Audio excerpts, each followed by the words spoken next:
So what happens here, as his wrist turns this way, it sets his weight on his hip, turns his shoulder a little bit. As it goes up, turns the shoulder even more, sets his weight back, buckles his knee. And as it goes down, it pulls all his weight over on his hip, sets it on this bent leg. And then as it goes back up again, it sets it in the rear of his hip towards his glute and on the back of his calf. And then as it goes down, he can't recover because all his weight's on that leg. So that was a figure eight. He goes up, down, down. And then the other one we were looking at was the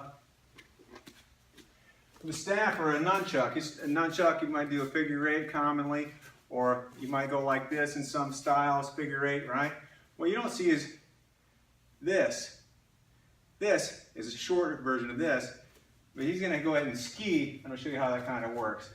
So he skis, and he brings it back. I move in, and then I go down, up, down. And what that was a really small figure eight. We'll do it again on this side. I move offline. I go down, up, down. Very small circle. Happens inside my body, but it draws out his hip. What happens is he's holding it. It draws out his hip here, and then goes over his center, and then pushes his hip down, pushes his center down. And it can happen from either side. If he skis, I go here, and if we turn around, what I do is I stabilize this part, and as I make my figure eight, I go down, up, down, and he falls. Something like that you might see commonly. If I go, which is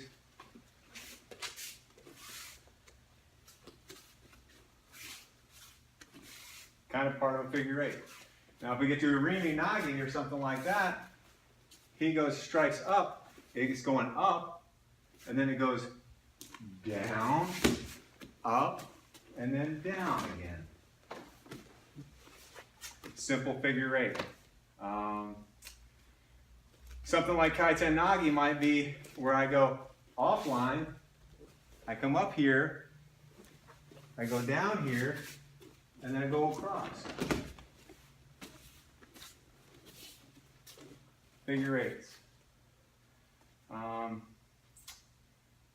me think. What else was there? Oh, yes, sir. There was a... Now, if you look at basically the head movement from Irimi, if I go, or Kokyo Nagi, if I go down, it goes forward, and then it goes up, and then down. So it goes, right? So we can do with just the head is, and I want to do this with my center attached. I don't want to just pull his head around. I want to get him like this, and I move him forward, in, up, and then down. So that goes